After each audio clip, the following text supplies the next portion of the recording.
Olá, curiosos! Bom dia, curioso! Bom dia, curiosa! Hoje é 29 de abril de 2023. Está começando o Olá, curiosos! Olá, curiosos número 130. Olha que sensacional! 130! Quanta coisa a gente já apresentou aqui. Isso aqui na internet, nessa nova versão. Mas se contar os tempos do rádio, mais 1000 programas. Por isso que eu digo, né? Tudo que você sempre quis saber sobre qualquer coisa, porque tudo dá para mostrar, tudo a gente pode apresentar de um jeito curioso, né? Com um olhar curioso, e é o que a gente faz aqui toda semana. Muito obrigado por você me acompanhar há tanto tempo. Então vamos lá, vamos para os destaques do programa de hoje. Então, Olá Curiosos começa com os 50 anos da coleção Vagalume, série de livros que marcou a infância e adolescência de muita gente. Aí tem muita história de bastidores para a gente contar, e a gente vai fazer isso na entrevista do programa de hoje. Muito legal, hein? E baratas podem viver mesmo sem a cabeça? Né? A gente vê muito ser humano vivendo hoje sem usar a cabeça. Mas e as baratas? O professor Guilherme Domenichelli vai explicar isso para a gente. Curiosidades sobre a famosa Bíblia de Gutenberg. Aí tem história com o professor Vard Marx. E audioajuda, mensagens que chegam pela manhã. Audioajuda é um termo bem bacana, hein? O professor Marcelo Abud vai explicar direitinho. E também, no Clube do Jingle, comercial de margarina. Olha só, né? Aquela felicidade, comercial de margarina. Tudo isso e muito mais no programa de hoje, que começa com as baratas de Guilherme Domenichelli. Vamos ver?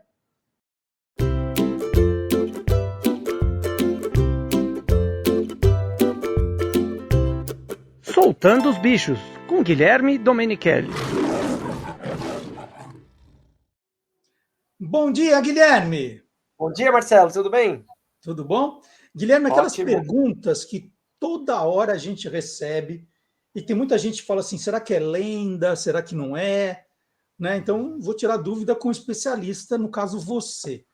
Vamos lá. Guilherme, é verdade que as baratas conseguem sobreviver mesmo sem a cabeça? É verdade isso? É verdade. Muita gente me fala, mas como sem a cabeça? Lógico que não vive anos lá, né, muito tempo, mas ela consegue viver até um mês, mais ou menos 30 dias, sem a cabeça. Por várias características. Primeiro, que o coração das baratas é um vaso assim estendido ao longo do dorso dela, das costas dela, não um coraçãozinho concentrado como nós, mamíferos. Isso é bem diferente. Elas respiram também por vários orifícios nas patinhas, espalhados no corpo. Então depende muito da cabeça. Lógico que ela não vai perceber claridade e tal, elas enxergam de uma forma diferente, e lógico também que ela não vai conseguir comer. Então ela vai viver até uns 30 dias, mas depois pode morrer de fome e tal, mas consegue viver um bom tempo sem a cabeça. Mas aí ela fica parada, porque ela não sabe para onde ela está indo, não é? Isso é. O tato das baratas, assim, para ela perceber onde ela está andando, é pelas antenas.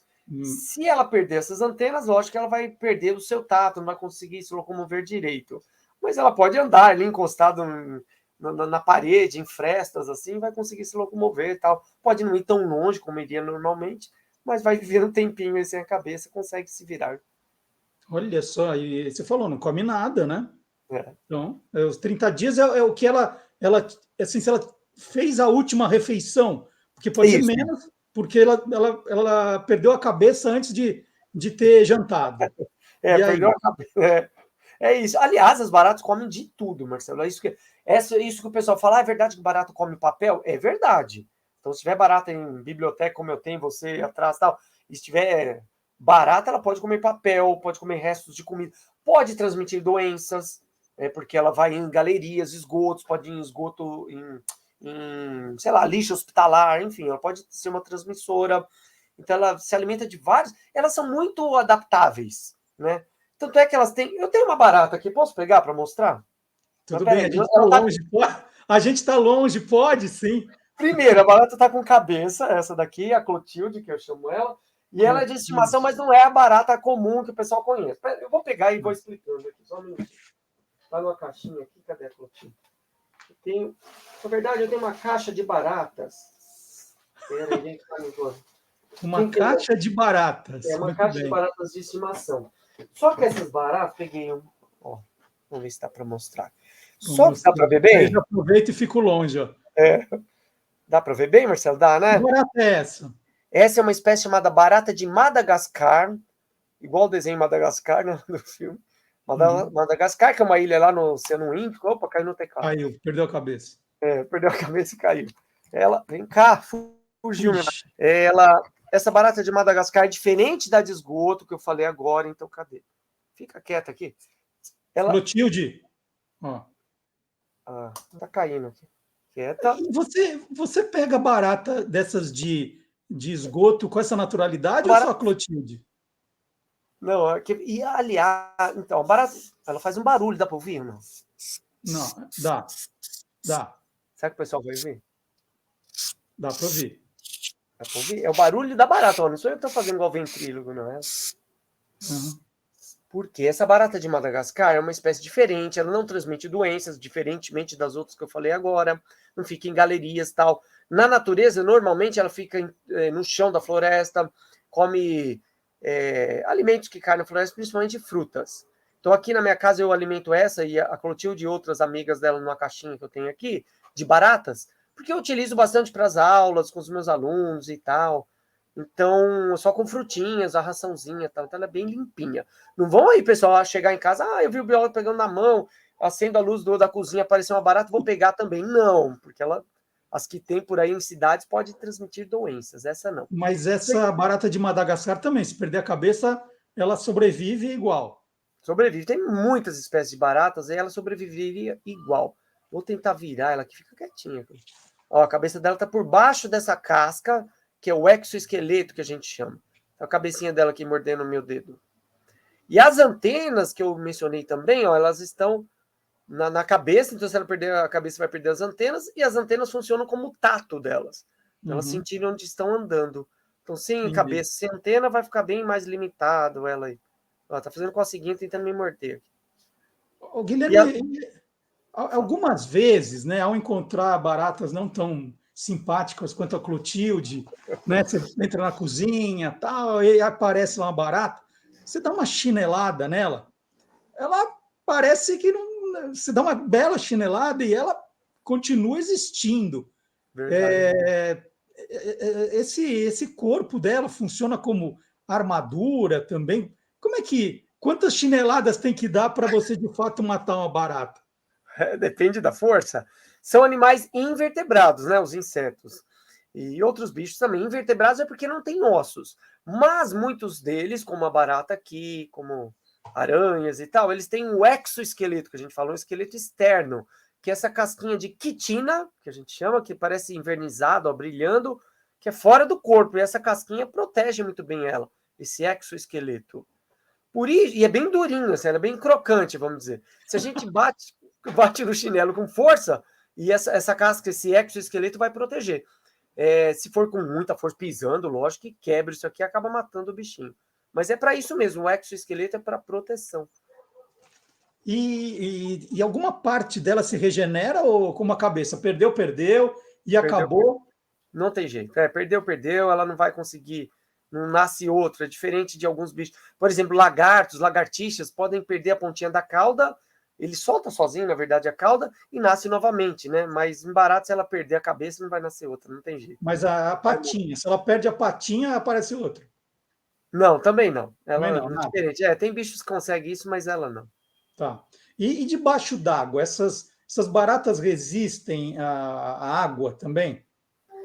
Não, mas tem uma barata chamada barata d'água, que é uma outra espécie de barata, que aí sim, aí é bem resistente à água, ela consegue vive perto de riachos, água mais parada, e não rios de água corrente. Aí é uma outra espécie. Agora, tem aquilo também que o pessoal fala, a barata, é verdade que ela consegue viver a bomba nuclear, já ouviu isso também, Marcelo? Sim, que se tivesse uma guerra nuclear, só as baratas iam resistir. Não só as baratas, tem muitos bichos resistentes, muito mais que nós, escorpiões e outros, né? A barata é uma delas. Mas é verdade, ela aguenta muito impacto, assim, são bem adaptáveis e aguenta também até uma bomba nuclear. Depende, mas eu acho que aguentaria também, né? Então existe uma discussão sobre isso. E aí a gente tem que lembrar naquilo que Darwin, né, Charles Darwin falou, que os mais aptos sobrevivem, não os mais inteligentes. Se tem uma bomba nuclear e acaba com a raça humana aqui, com a espécie humana, barata poderia sobreviver porque é mais adaptável a isso. Se bem que tem muitos seres humanos também que perdem a cabeça, né, não tem cérebro e continuam existindo. Mas tudo bem. Nem fala, né? E de reprodução, as baratas, assim, milhões, como é que é? Elas botam ovos. Opa, fica aqui. Eu vou guardar ela aqui. Clotilde. Guarda, Clotilde. Vamos lá para a caixinha. Obrigado pela participação, Clotilde. Responde aí, Clotilde, faz um barulho. Mandando beijo, né? Então, elas botam um ovo, né, uma cápsula chamada ooteca, e lá tem os ovinhos de baratas, da fêmea, né, que ela botou. Então, ela consegue botar muitos ovos, reproduzir super bem, e aí a gente tem ideia que ela pode ter, a cada 30 dias, diversos filhotes. Um casal de baratas pode ter 100 mil descendentes dentro de um ano, mais ou menos, né? Tem mais de 3 mil, perto de 3.500 espécies de baratas, e perto disso de filhotes. Então, tem muita barata aí, se a gente tiver um casal, ou se elas começarem a reproduzir num lugar propício, como esgoto, que eu falei, restos de comida. E assim, sempre os animais que têm muitos filhotes, eles são presas de outros, né? Então, barata serve como alimento para muitas aves, anfíbios, por isso que existe muita barata por aí. Lógico que chegaram na cidade, se adaptaram bem a restos de alimentos jogados pelos seres humanos e começaram a proliferar demais. Né? E né, sempre mostro no final da nossa conversa Os Gigantes do Passado, é o seu livro mais recente. Então está aqui, os mamíferos que viveram no Brasil durante a Idade do Gelo e seus parentes atuais, teu e com o Ariel Milani Martini. E as baratas, né, Guilherme, elas são muito antigas também. Sim. Antes desses mamíferos já tinha barata, não é isso? Já. Na época dos dinossauros, os invertebrados já viviam por aqui. Quando a gente fala em dinossauros lá do passado, já pensam nos grandões e tal. Mas tinha muitos bichos pequenos. Dinossauros pequenos, invertebrados como baratas e outros, muitos bichos. Então, na época dos gigantes do passado, aí tinha barata à vontade. Mas as baratas de cidade, que é a barata americana, tem uma que chama barata que veio da Alemanha, a espécie, não são nativas do Brasil. No Brasil tem espécies de baratas, principalmente de mata. Barata de mato, que a gente chama, né? Mas essas de cidade aí vieram introduzidas aqui, com os primeiros navios e tal, e se adaptaram bem. Maravilha, mais um papo divertidíssimo com Guilherme Domenichelli e Clotilde. Clotilde hoje fazendo a sua participação. Todas têm nome na sua caixa? Não, porque era a Clotilde e o Zé, um macho, né? Um casalzinho. Só que, do jeito que elas se reproduzem bem, tiveram filhotes aqui, que a caixa está cheia de filhotes. Não sei se dá para mostrar direito. Aqui é uma caixinha em tampa. Aqui tem bastante jornal, a comidinha e tal. Não sei se não dá para mostrar, que fica mais opaco. Mas vários filhotes. Será que por baixo dá para mostrar? Ó, uma baratinha andando aqui, a outra. A comidinha que eu coloco. Como eu falei, eu utilizo elas nas aulas, né? São bem didáticas as baratas. Muito legal. Guilherme, um grande abraço para você, até semana que vem. Tchau, até a próxima. Valeu. Tchau, Clotilde. Tchau, Clotilde. E depois das baratas, vamos continuar falando de insetos?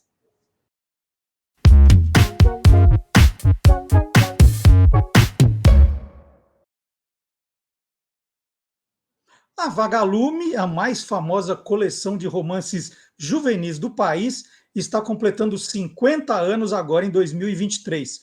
Os 4 primeiros títulos foram A Ilha Perdida, Coração de Onça, Éramos 6 e Cabra das Rocas, todos lançados em 1973, pela editora Ática. No programa de hoje, eu converso com Fernando Paixão, que foi editor da coleção entre 1984 e 2007. O Fernando nasceu em Portugal em 55 e mudou-se para o Brasil com 6 anos. Formou-se em jornalismo, é escritor, poeta, editor e professor.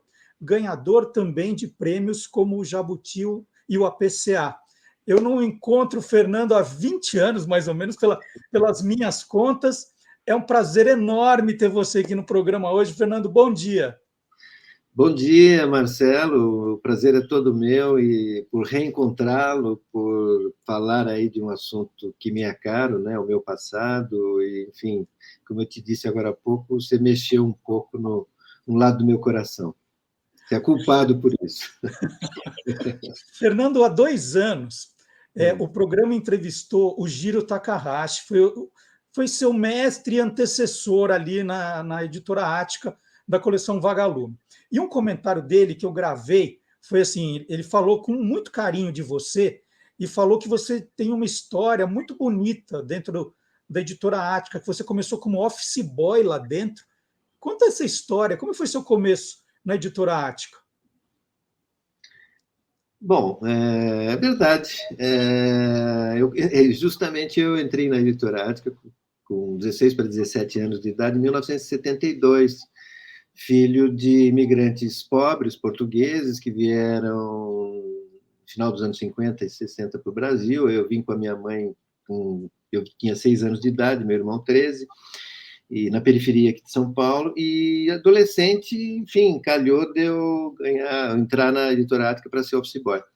E, bom, e talvez eu já era talvez um tanto introspectivo e tudo e tal, enfim, isso não vai ser possível aqui contar toda a história da editora Ática, que envolve a personalidade do seu fundador, o Anderson Fernandes Dias, que era uma pessoa generosíssima e tudo, né? Que, enfim, gostou de mim, etc. e tal, e que eu estou contando isso pela primeira vez e até me emociona um pouco. Eu era office boy e tudo mais, e ele me pagou por um ano inteiro o salário para que eu pudesse fazer cursinho na época, na equipe, e pudesse fazer vestibular no final. Bom, para um menino pobre e tudo mais, isso foi uma oportunidade sensacional. Então, aí eu estudei e tudo, e aí entrei, inclusive, na USP, etc. e tal, em jornalismo, que você falou, mas e passei a exercer outras funções também. Justamente comecei a estudar na ECA de manhã, o jornalismo, e à tarde eu trabalhava no departamento editorial, lá na Avenida Liberdade, na Praça Carlos Gomes, na época, aliás. Eu saía da USP, ia para Praça Patriarca de ônibus e tal.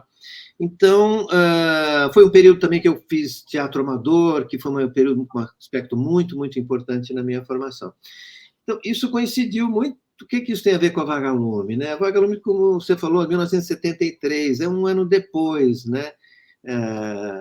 A Ática já tinha estourado muito no livro didático nesse período, o Gírio deve ter falado, né? Nas áreas de português e tudo mais. Eles lançaram uma série chamada Estudo Dirigido de Português e Geografia, que praticamente revolucionou o ensino didático no país. E o Anderson, enfim, ganhando dinheiro com isso, ele investia muito na editora e logo começou uma linha de literatura muito grande, de altas tiragens. A série Bom Livro também é desse período, né, que a gente vê dos clássicos, né? Sempre não é que era uma reinvenção, não era que era uma invenção da roda, né? Porque os clássicos já tinha, coleção Jabuti lá atrás. Mas a Ática e o Anderson tiveram uma visão nova de fazer tiragens maiores, papel mais jornal, preço mais acessível, portanto, chegando na escola, né? E nesse contexto, também cabe lembrar que é desse período, porque até esse momento, quinta série, sexta série, hoje, né, Ensino Fundamental 2, eram os clássicos que eram adotados, só os clássicos e tudo mais, muito pouca outra coisa. Então, havia necessidade de uma juventude, de uma literatura um pouco mais próximo mesmo do garoto de 10, 12 anos, né? Uma coisa mais singela e tudo.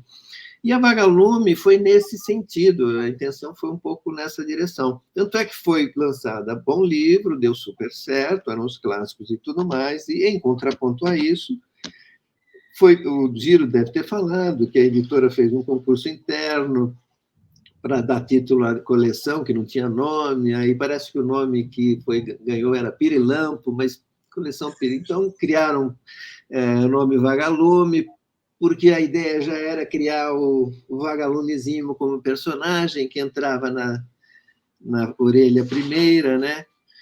E você veja, a orelha era toda em quadrinho, né? A orelha que se abria logo que...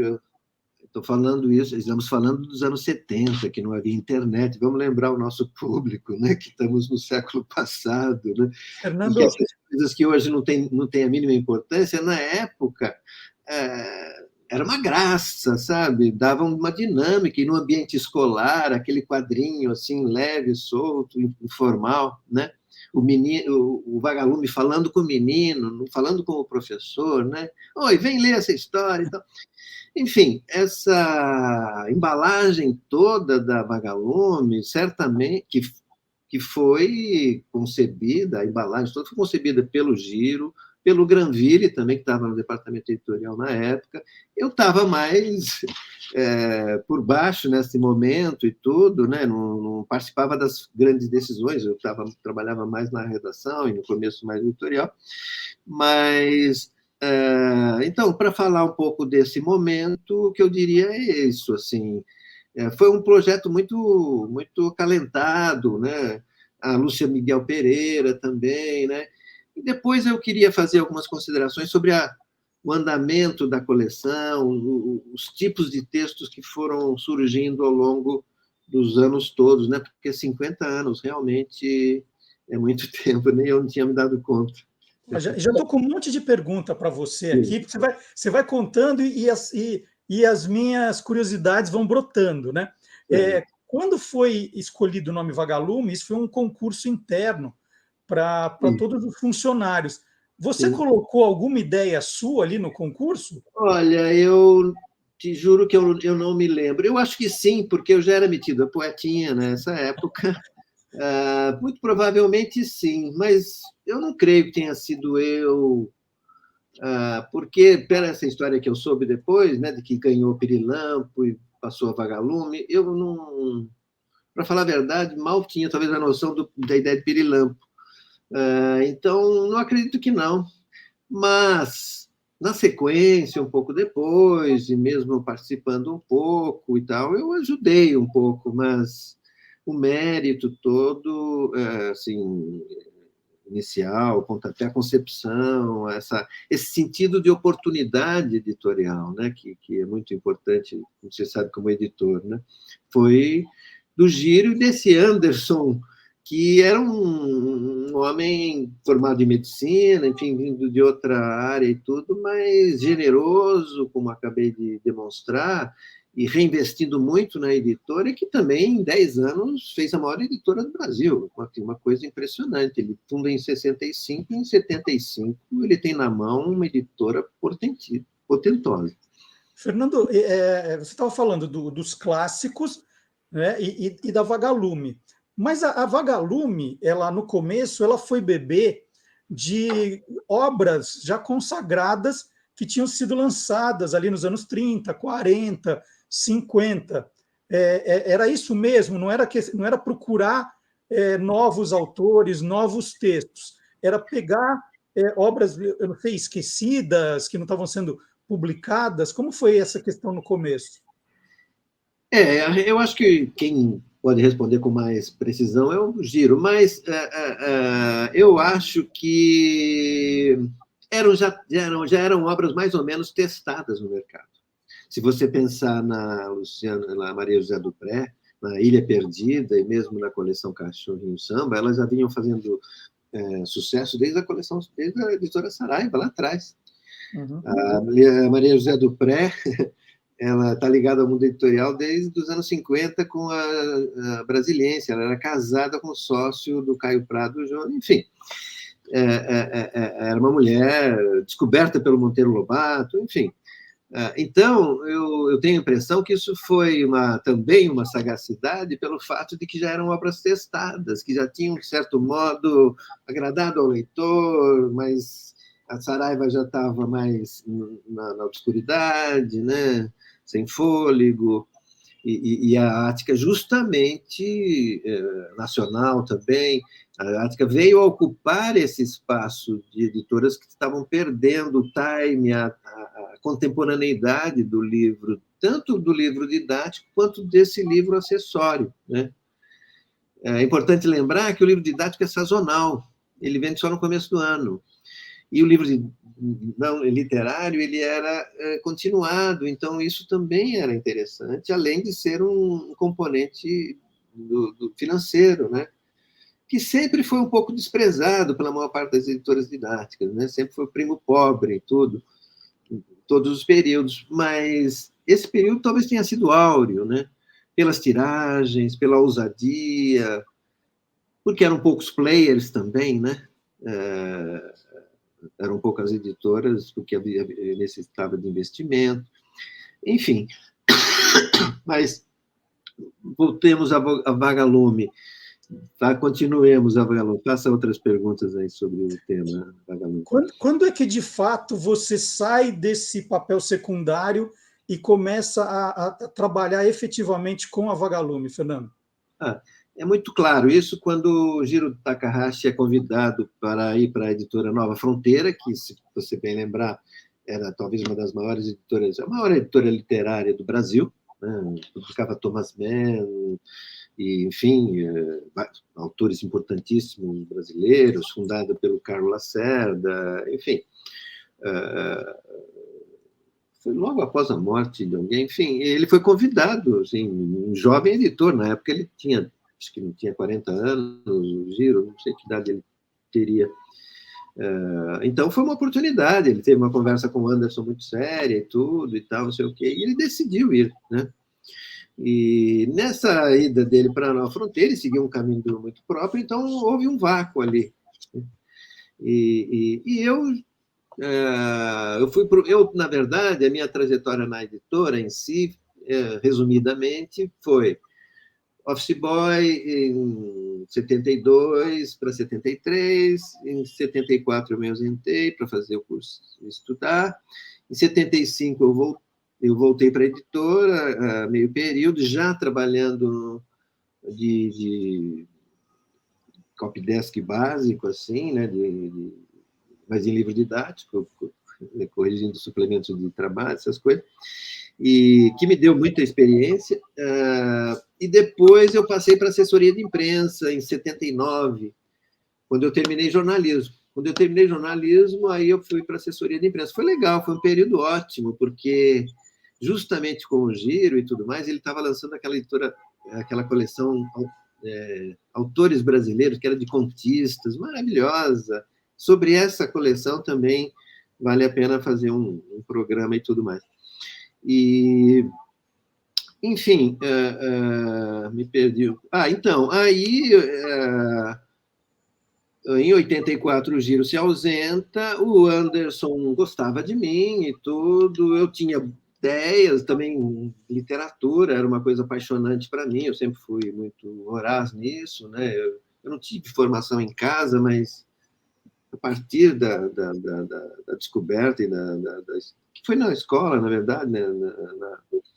Na escola do ginásio, né? Eu descobri a literatura ali no ginásio, na escola do ginásio, na periferia e tudo. Aí eu assumi, mas no momento em que já havia vários livros lançados, a coleção já tinha dado um bom arranque, né? Mas ainda, talvez, como você diz, mas já tinha também, o Giro sai no momento em que a coleção já entra numa segunda fase, que é depois 81, que é o Marcos Rey na coleção. O Marcos Rey vai fazer uma diferença muito grande. E aí eu desenvolvo para você um raciocínio que eu acho interessante, estava pensando até antes de a gente conversar aqui, né? Que eu acho que justamente nos anos 70 e na recuperação desses autores do passado e tudo mais, a Vagalume tentou preencher esse espaço de uma literatura não acadêmica, não clássica, né? Porque ninguém era obrigado a entender as sutilezas da Capitu, né? Com 14, 13 anos de idade. E aqueles textos já eram conhecidos, Maria José Dupré e tudo, mas com o Marcos Rey, que foi um evento, né? Que era um autor interessante, muito rico, mas que naquele momento não é que estivesse em alta, né? Ele tinha feito muito sucesso nos anos 60, ali, 70, né? Memórias de um Gigolô, que diz respeito muito a uma literatura ali também daquele período, de uma certa São Paulo, não é? Mas que tinha passado pela Rede Globo, que tinha uma experiência toda de adaptações literárias, sabia texto, né? Tinha passado pela publicidade, mais jovem, irmão do Hernani Donato, outro escritor, tinha convivido com tudo isso. Então, de repente, ele escreve O Mistério dos Cinco Estrelas, que publicado em 81, que também dá um impulso novo à coleção, à literatura juvenil, porque entra num formato policial. Né? E aí, quer dizer, a literatura deixa de ser moralista, porque antes, na década de 60, a literatura era mais de aventura e tinha um componente moralista. Mesmo Ilha Perdida e tal, não sei o quê, né? Aventura, de repente eles se perdem, não sei o quê, mas olha, tem que ser bom menino e tal, não sei o quê, né? A moda antiga, né?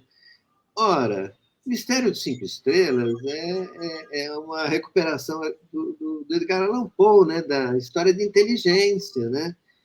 Um garoto que vai trabalhar de office boy num hotel pela primeira vez, e o primeiro dia de trabalho dele ele vai ver um quarto lá e descobre um cadáver embaixo da cama. Bom, o que ele faz? Bom, dá a primeira pista, a segunda pista, enfim. Bom, isso foi tão revolucionário, graças ao Giro, ao Marcos Rey, ao Anderson, que confabularam. Eu estava ali, aprendendo, né? Essa fase mais de aprendiz. Porque justamente também nessa fase eu fazia assessoria de imprensa, então eu participava das coisas mais decisivas. E aí foi, bom, o Marcos, o Mistério Cinco Estrelas, eu acho que no primeiro ano vendeu assim, 200, 300 mil, não vou saber te dizer números, mas foi impressionante, de tal modo que ele se tornou o carro-chefe da editora nos anos 80, né? E isso também, se você lembrar bem, deu origem também a uma série de outras editoras seguirem essa linha. A literatura juvenil virou sinônimo de literatura policial. Justiça seja feita a nomes como Pedro Bandeira, o Marinho, né? o João Carlos Marinho. Carlos Marinho, eu sempre confundo com o Jorge Miguel Marinho. João Carlos Marinho, né? Que também surgiram ali no começo com personalidades muito próprias, né? E desenvolveram uma literatura juvenil muito forte. Mas muitos autores e muitas editoras descobriram no policial um filão, né? E é um tipo de história também que o editor pode encomendar para o escritor, enfim, fica mais ou menos, mas no final dá certo, sabe? Então, houve um boom assim nos anos 80 e também houve um crescimento. Todo mundo descobriu que literatura juvenil era boa e dava dinheiro. E vendia, tinha mercado. Então, aí uma avalanche de editoras e de títulos, né, que até assim, exageravam na minha visão e tudo, né? Então, isso marcou, eu acho que muito os anos 80. Depois, um outro momento que eu acho que foi muito decisivo, você veja como estamos falando aqui, no fundo, de uma mudança também de Brasil, né? Antes da Ática era um outro Brasil. A Ática surge no bojo de uma revolução militar infeliz, mas que pelo menos massificou a educação no país, né? E que vai, felizmente, acabar em meados da década de 80, né? E na década de 80, justamente por esse período, né, você vai lembrar um pouco, tem toda uma inquietação política, né? A questão já começa a questão pelas diretas já. Então, o policial está toda a força na literatura infanto-juvenil, mas começa a surgir também a literatura social. Claro, adaptada a um contexto juvenil, né, de uma formação de jovem, né? Então, por exemplo, uma figura decisiva nesse sentido, eu acho que aí a partir desse momento eu passei a ter uma importância maior, digamos, né, mais protagonizante, porque eu fui um grande entusiasta, por exemplo, de um livro dele que se chamava o Menino Sem Pátria, por exemplo, né? Que foi um livro que ele tinha publicado em 1981 na Brasiliense, né, de uma coleção de boa memória, Jovens do Mundo Todo, que você deve lembrar. Mas ele reescreveu aquela história para ser publicada na Vagalume. E a história, veja você, uma história para a Vagalume, no meados dos anos 80. Era a história contada do ponto de vista centrada num garoto, cujo pai era jornalista, e que o garoto não estava entendendo direito, mas o pai estava estranho e não sei o quê, e de repente a família preocupada e tal, e eles têm que fugir do Brasil e tal, o pai se disfarça no elevador para conseguir, enfim, vai para Paris, tudo uma questão de refugiados, enfim. Mas muito bem tratado e tratado do ponto de vista do jovem, né? E esse livro também marcou muito, e o Luiz Puntel passou a fazer livro Açúcar Amargo, por exemplo, sobre a greve da cana-de-açúcar no interior de São Paulo, um assunto que está até por aí, enfim. Perceba, então, que a coleção também teve uma modernização, uma atualização que eu acho que foi benéfica a isso, né? Para além do que, a partir dos anos 80, até os anos 80, a Ática só tinha a Vagalume. A Bom Livro, a Vagalume e tal. E aquilo começou a ficar um pouco engessado, e tanta concorrência vindo de todo lado e tal, que aí foi uma coisa muito pensada, eu fui muito protagonista disso, foi justamente ampliar o catálogo da editora, passar ele ter uma gama mais ampla, né? A formação de um catálogo em contexto mais diversificado do que também só aquela expectativa de grandes vendas. Então, aí criamos a coleção chamada Sinal Aberto, por exemplo. A Vagalume ficou muito para quinta e sexta série. Ou seja, 13, 14 anos hoje, né? Assim, não, 11, 12 anos. 11, 12 anos. E a Sinal Aberto é justamente para fazer assim, 13, 14 anos. Já podia ter temas um pouco diferenciados, né? E aí entra os anos 90 com mais força, e eu concluo aqui, digamos, uma vaga comportamental também, que vem com as questões comportamentais, o certo e errado, né? Aí a Sinal Aberto era um pouco mais puxada para isso. Lembro de um livro da Ana Maria Machado, né? Isso Ninguém Me Tira. História de duas primas e tal, não sei o quê, uma tem um namorado, não sei o quê, a prima vem passar férias com a outra prima, tal, não sei o quê, e de repente surge um namorinho com o namorado da prima, e aí, tá certo, tá errado? Quer dizer, o comportamental, muito próprio do sentimental, ganha proeminência aí, né? São assuntos também que começam a ganhar mais espaço na sala de aula, né? O professor de português também começa a ser mais solicitado a essas questões e tal. Eu entendo, assim, olhando agora meio retrospectivamente, né, eu nunca...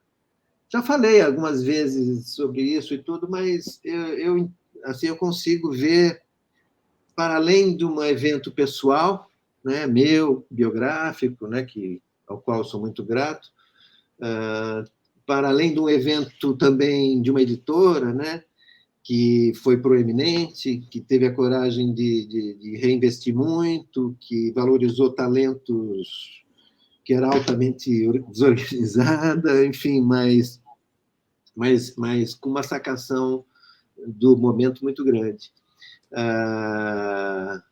É isso, Marcelo. Fernando, a gente pega os 50 anos da Vagalume e vê que foram publicados cerca de 100 livros, um pouco mais de 100 títulos, né? Hoje tem um número de 60 e poucos em catálogo ainda. Mas em 50 anos, 100 títulos, a gente fala assim, nossa, mas por que a Ática foi tão econômica em termos de lançamentos numa coleção de tanto sucesso? Imagino que todo mundo, em determinada época, pegando até o efeito do Marcos Rey, quisesse lançar pela Vagalume, né? Porque era um carimbo de eu estou na Vagalume. Porque tinha um número de títulos, vocês tinham cuidado em colocar esse selo? Como é que era essa questão do número? Tem duas respostas para você. Uma é uma resposta numérica, digamos, comercial. A gente publicava porque o ciclo escolar é semestral. Então, a gente fazia um lançamento a cada semestre, que coincidia também com a ida do divulgador na escola. que ele dava o livro para o professor, e muitas vezes é um brinde, então ele lia, ele recomendava para a sala de aula. Quer dizer, esse time, né, ele era impositivo do time editorial, né? E também devido aos fatores das grandes tiragens, né? O Marcos Rey vendeu, sei lá, 200 mil, talvez, não estou exagerando, no primeiro segundo ano do Mistério, mas deve ter dado, se dava quase 50 a 100 mil também. Sim, o Anderson era louco nesse sentido. Ele vinha, aquela história da promoção multiplicativa do remédio, né? Você faz influência sobre o multiplicador, né? Que é o professor que gera na sala de aula.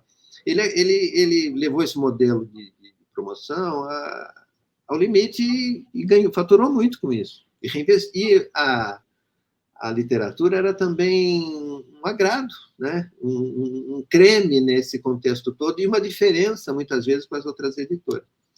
A segunda resposta à tua questão diz respeito a que, bom, pois é, né? Todo mundo queria publicar. Primeiro, o mercado da literatura infantil juvenil não estava constituído, como a gente vê, que maravilha.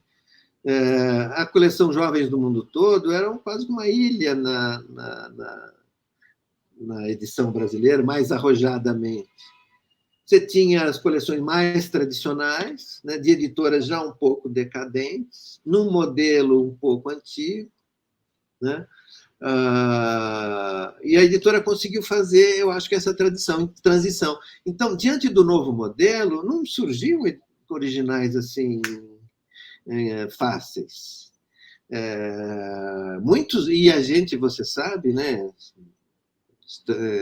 Não vai me deixar mentir, o quanto a gente lia, comentava, fazia relatórios sobre os trabalhos originais, sem qualquer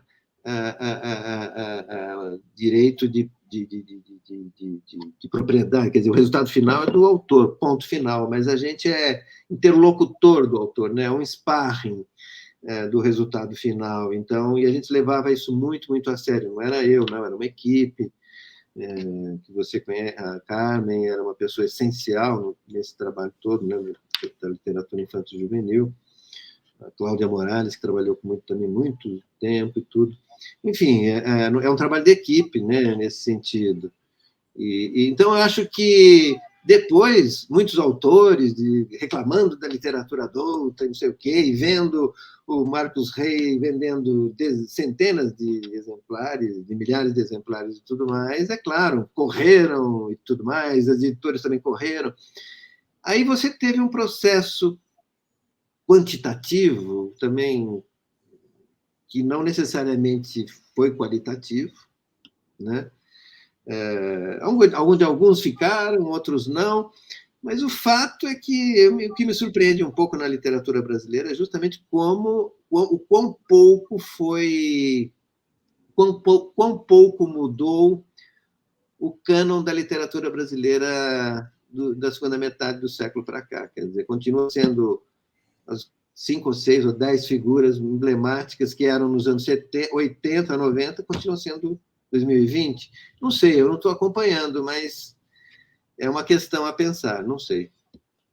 E quais eram os ingredientes para um livro fazer parte da coleção Vagalume? O que tinha que ter exatamente, Fernando? A mesma pergunta do alquimista, né? Como fazer ouro com um monte de...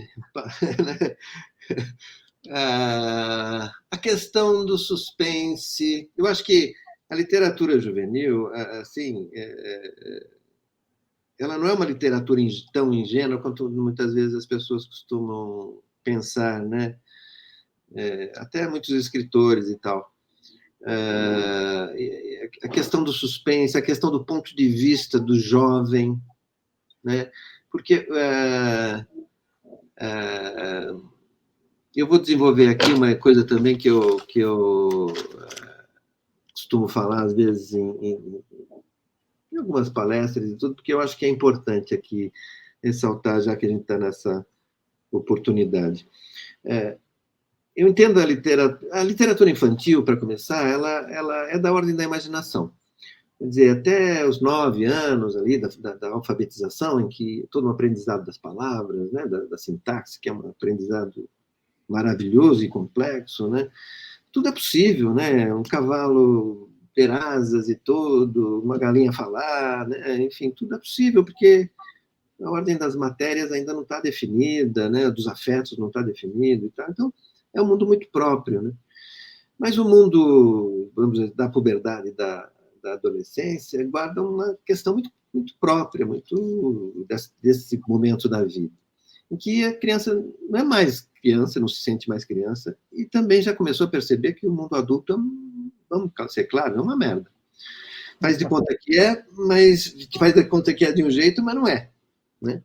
A criança de 12 anos já começa a perceber isso, assim, que tem um descompasso no mundo. Estou falando de maneira geral, não estou falando de uma família, de outra, de um pai, de um filho, estou falando de uma dinâmica de civilização desigual como a nossa, né? E então, de repente, uma história policial, o Mistério de 5 Estrelas, você tem lá o menino, né, o bellboy, né, que primeiro emprego dele, que excitação, tem a turminha dele, né, nervosismo, chefe, ele descobre o cadáver, puxa, e aí, não sabe? Ele também tem medo de falar da coisa, vai procurar os amigos, né? Junto com os amigos, eles encontram uma primeira pista, o que foi e tal, não sei o quê, não dá certo, né? Aí tem a segunda pista, vamos por ali, tem entrosamento entre aquele núcleo juvenil, né? Tem menino e a menina, né? Que são protagonistas, tem um pequeno namorinho entre eles, né? Tudo isso muito bem dosado, né? Tudo isso sem exagero também, e com uma certa leveza, né? Tem a segunda pista e não dá certo. Aí tem, não, mas vem o outro, né? O cadeirante, que também é super inteligente e tal, não sei o quê. Pá. A pista que no final eles conseguem resolver, enfim, e deu tudo certo, e termina bem, conforme uma história policial. Bom, mas tá, o que isso tem a ver com o que eu estava falando antes? Eu entendo que uma história policial, que afinal de contas está singelamente pontificando aí um problema, um medo, um cadáver embaixo da cama, o que é, o mundo adulto, a maldade, e aí, o que fazer? E é isso, não é, claro, e o leitor acompanhando, e com todos esses ingredientes. Ora, isso não é apenas uma historinha banal. Isso é toda uma vivência emocional, preparativa, para justamente poder sobreviver num mundo adulto desigual e mentiroso. Né? Conseguir criar uma... Né? Então, eu fico um pouco indignado às vezes, né, que... Agora, isso tem que ser feito com muita arte, com muita dosagem, tudo, né? Porque essa preparação emocional é que é o poder da literatura, é a força da literatura, inclusive na escola, e para a qual o professor de português é hiper solicitado. Por isso que ele tem um papel tão central na educação dos alunos, que não é igual a matemática, física, nem educação física. Se a menina ficar grávida, para que professor ela vai se confidenciar, se for o caso? Português. Né? Enfim, eu estou dizendo isso para dar uma dignidade a essa produção também e mostrar uma complexidade que muitas vezes não é reconhecida. Né? Eu acho a literatura não é só nessa superfície dos eventos, né? do suspense e tal. Ela trabalha com as emoções, é próprio da literatura, e por isso que é tão milenar e nunca vai abandonar o ser humano. Ela tem esse componente simbólico na nossa vida, e que tem que ser inoculado na criança, no jovem, tem que ser trabalhado, né? Discutir se a menina que roubou a namorada da prima na sala de aula é uma emancipação emocional com as crianças, com as garotas, é ou não é? Perfeito. Falei. Fernando, eu sou muito... Marcelo, desculpa a minha ênfase. Imagina, tá maravilhosa maravilhosa a conversa. Eu sou muito fã do Marcos Rey. Você sabe que eu, desde o começo, quando te conheci, falei assim, olha, a minha fonte de inspiração é o Marcos Rey.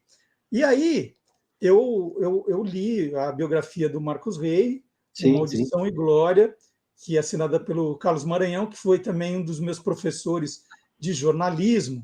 E tem uma frase sua aqui, tem um capítulo dedicado à coleção Vagalume, né, que ele conta justamente do almoço que ele teve com o Giro e com o Anderson, que ele recebeu o convite, né, conta aqui no livro que, pela primeira vez na vida de escritor, o Marcos ganhou dinheiro com a coleção Vagalume, que foi possível ele comprar o primeiro apartamento da vida dele. É verdade. E tem uma frase sua, né, aqui nesse capítulo, que diz que os livros do Marcos Rey atingiram em cheio os leitores porque não tem nenhum tipo de moralismo, nenhuma preocupação em ser educativo, e foram escritos dentro da melhor técnica da história policial.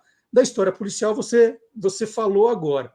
E essa questão, trazendo para os dias de hoje, Fernando, que tem uma cobrança, né, em cima das editoras, em cima dos autores.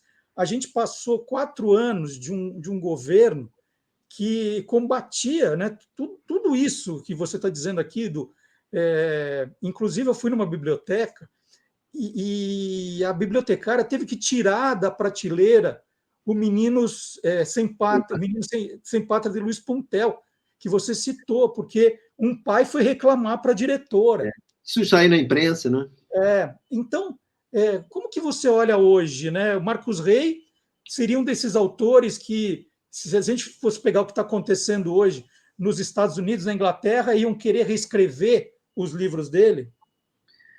Bom, eu tenho a impressão que, com o andar da carruagem, 90% dos autores do século passado terão que ser reescritos, né? E acho essa questão da reescritura, em primeiro lugar, uma boa jogada de marketing, né? Sobretudo.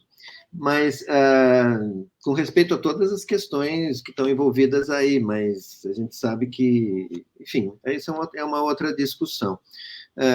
Eu acho que o Marcos Rey, como outros autores da época e tudo mais, se você for ler com uma lente de lupa, etc. e tal, e talvez, eu diria até menos na literatura juvenil, onde impera a objetividade policial, e mais na sua literatura adulta, por conta do tipo de mentalidade da época, por tipo de mentalidade da geração dele e tudo mais, talvez até sejam mais repreendidos ou contestados.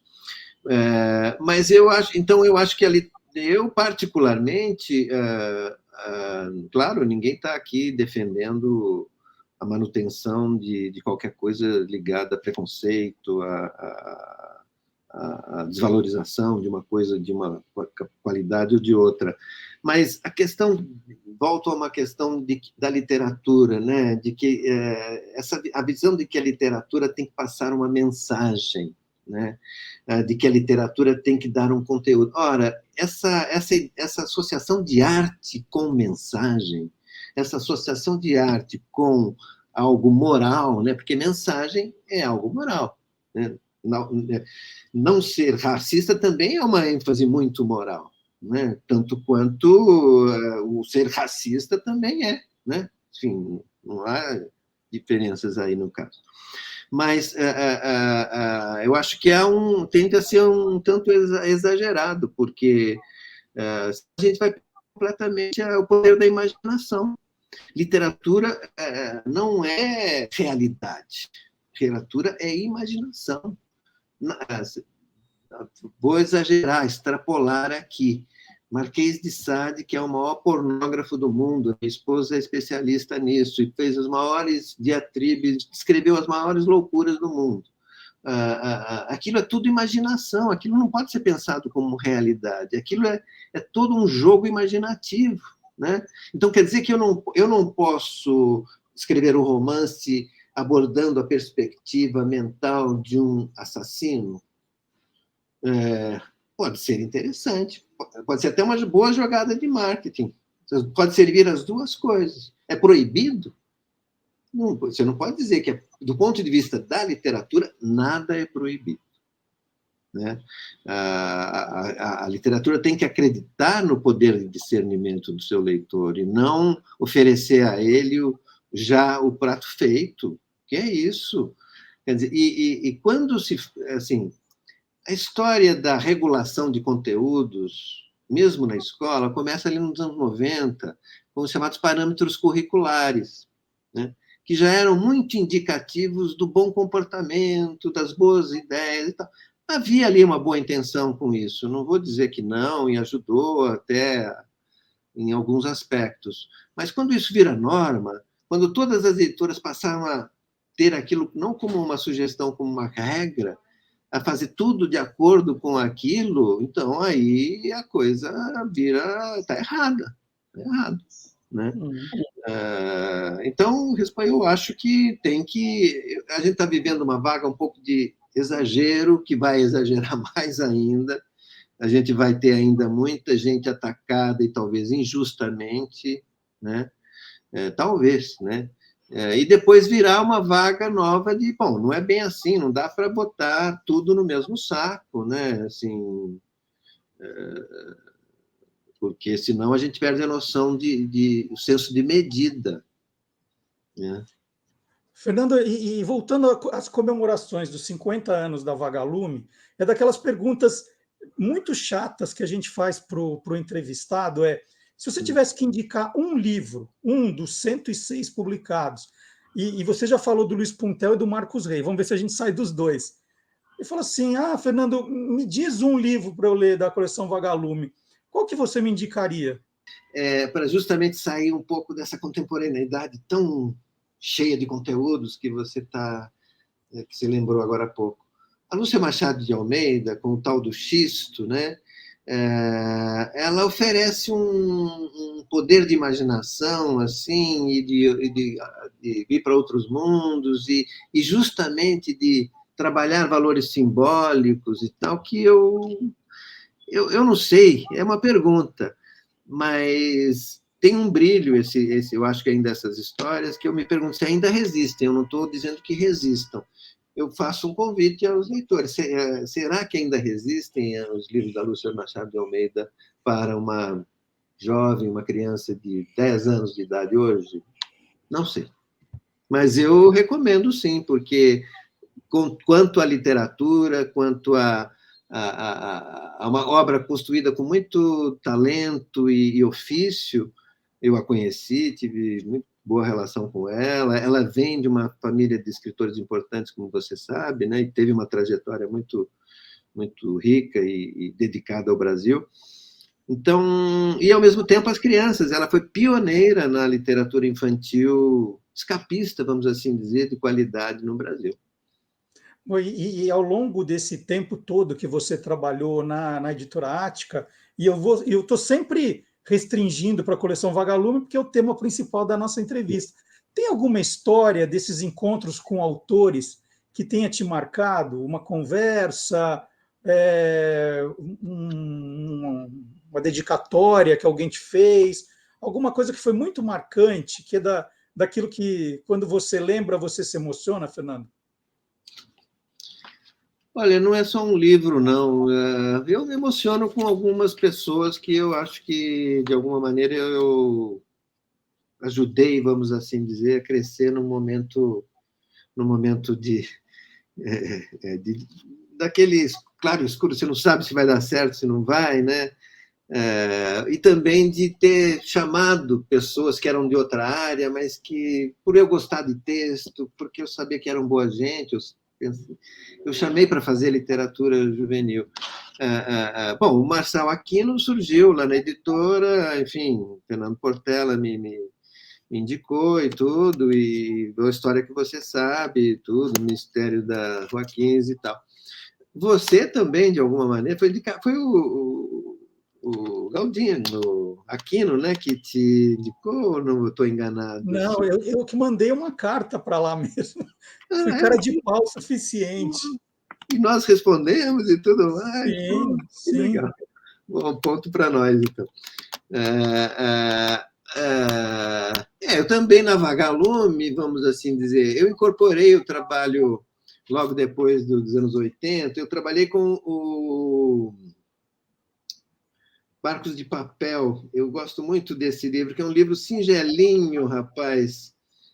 Ele morreu jovem, que eu esqueci agora o nome dele. Você sabe que eu estou velho, né? Então, você me perdoa aí. Bom, enfim, o Barcos de Maviael, né? Barcos de Papel, que é uma historinha simples e tal, mas meninos que se perdem olha só, né? Eles se perdem entrou por uma família, uma caverna, não sei o que e tal, aí entra por aqui, de repente eles se perdem na caverna e tal. E aí estão perdidos, e aí, como é que é? E a família, não sei o que, e tentar, e aí eles, a solução, acho que são 3 personagens, vão para cá, vão para lá, toda a questão, tentam por um jeito, a questão das tentativas, tentam por outro, não sei o quê. E a solução vem pela coisa simples. De repente, eles tinham lá um caderno, não sei o quê, e um lápis, não sei o quê, conseguem uma folha de caderno, fazem um barquinho, escrevem uma mensagem, fazem um barquinho, põem num córrego dentro da caverna e se mensagem para fora, então consegue ver como, né? Ele foi uma hora assim que apareceu, ele já era, não era, mas ele tinha uma espontaneidade, sabe? Ele não era profissional até, ele era um homem que vinha de outra área. Tinha dificuldade de autores naquele momento, assim, nos anos 70 e tal. Não era, assim, muito fácil, não. A Lúcia Machado, né, o Marcos Rio, Aristides Fraga Lima, Cadeira da Bahia também. O Francisco Marins, que foi um autor que fez muito sucesso na editora Melhoramentos, e que foi diretor comercial da editora Melhoramentos nos tempos áureos, quando o Meu Pé de Laranja Lima, do Zé Mauro Vasconcelos, fez aquele estrondoso sucesso e foi exportado. E ele também se tornou um autor importante da literatura infantil juvenil e fez sucesso pelo Melhoramentos. Então, ele migrou um pouco para a Vagalume nesse momento, né? O Luiz Puntel, eu me prezo porque eu fui, como eu disse, foi um dos grandes defensores do Menino Sem Pátria, e depois toda a obra subsequente dele, fizemos José Maviael Monteiro, exatamente, era quem eu estava querendo lembrar. A Silvia Sintra Franco também. Quando eu estou falando eu aqui, sobretudo na Vagalume, Justiça Seja Feita, eu estou falando da minha parceria com a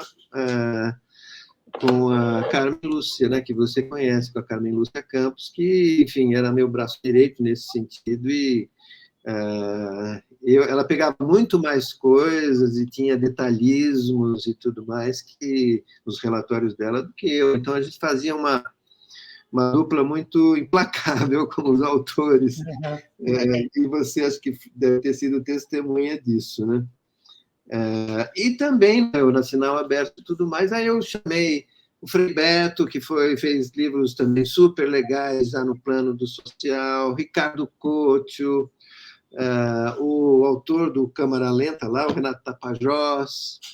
Quer dizer, aí já eram pessoas com treino de escrita. O Beto nunca tinha escrito um romance naquele momento, mas ele não gostava do romance, só fazia outro tipo de livro. E depois ele enveredou. Hoje, há pouco tempo, recebi o último romance dele, maravilhoso, sobre a Amazônia e tudo mais. Então, essas pessoas que você descobre, enfim, que dão certo, outras não dão certo, né? Você sabe que, enfim, às vezes o sujeito é talentoso aos 20 anos, mas não pode continuar só com aquele talento aos 30 nem aos 40. Né?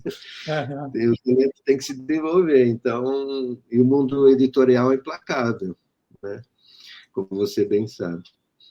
Fernando, eu queria muito agradecer essa conversa, agradecer a conversa, mas eu não sei se ao longo da nossa convivência na coleção Vagalume eu te agradeci, e vou fazer isso agora publicamente, né, o carinho que eu recebi, quantas lições suas, da Carmen Lúcia, quanto eu aprendi.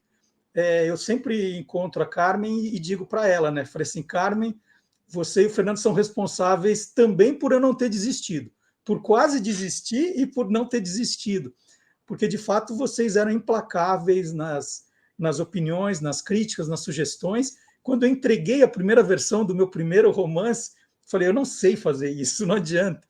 E você, a Carmen, fala, calma, é o primeiro, presta atenção nisso, naquilo, reescreve.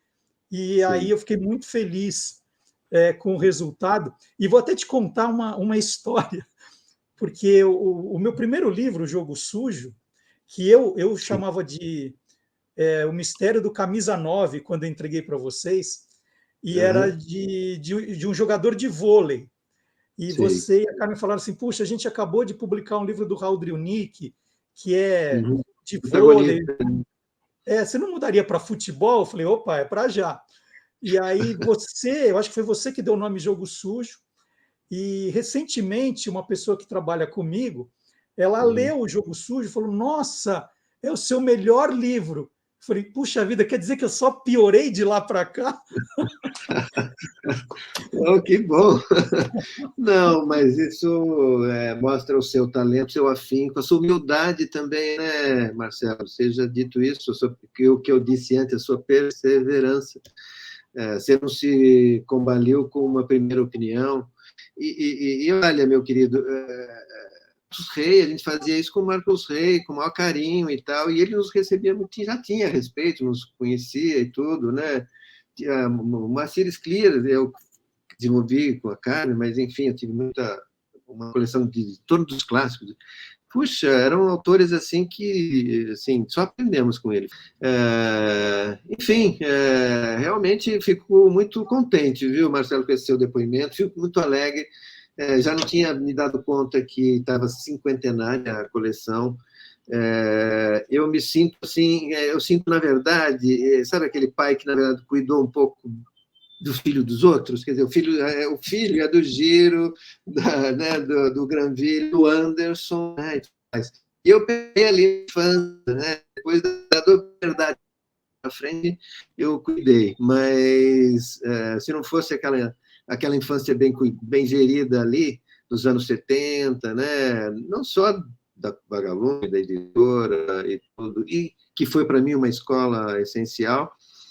Aliás, só uma última comentário aqui, Marcelo, realmente eu acho que falta uma crônica, né, do momento editorial daquele período, por todas as razões que eu estou dizendo aqui, que o Brasil, o quão o Brasil mudou de lá para cá, né, e as editoras foram protagonistas disso, né?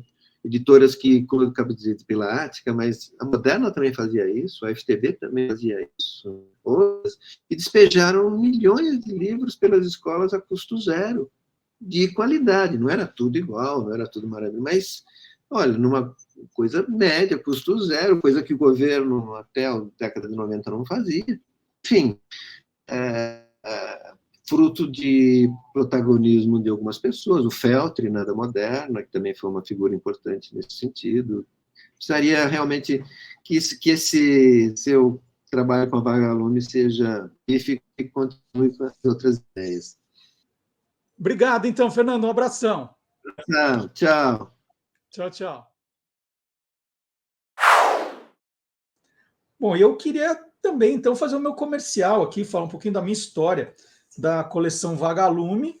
Eu lancei 5 livros pela coleção Vagalume. Aqui, ó. Começou com Jogo Sujo, que é esse livro. Jogo Sujo já tem uma edição mais nova, né? Esse já não é mais da coleção Vagalume e ganhou uma edição nova, que é essa aqui. Então, é o mesmo livro, tá? Mas com essa outra capa, essa outra versão. Aí tem o Deu a Louca no Tempo, que foi o segundo, que eu adoro. Esse continua na coleção Vagalume, mas a própria coleção Vagalume mudou um pouco a cara, né? Agora os livros têm esse formato e esse visual. Deu a Louca no Tempo, então, da coleção Vagalume. Está aqui o luminosinho aqui. Depois veio esse aqui, da Vagalume Júnior, está aqui, que é para um público um pouquinho mais novo, O Ladrão de Sorrisos, né? Continua lá. Aí tem um que eu não tenho aqui em casa, não sei porquê, não tenho. É Meu Outro Eu. Eu falo de clonagem, então Meu Outro Eu. E tem tem Lagartixa no Computador, que também falando sobre espionagem na era da informática. Então, tá aí um pouquinho da minha história aí como autor da coleção Vagalume. E como leitor, eu já mostrei para vocês que eu tenho vários livros da época da Vagalume que eu li há 40 anos atrás, estão guardados aqui. Mais de 40 anos, né? Gente, quase os 50. Quase os 50. Então, muito legal essa conversa com o Fernando Paixão. Foi excelente relembrar dessas histórias. E vamos continuar, né? A gente está falando de livros, e eu gosto muito do tema, vocês sabem.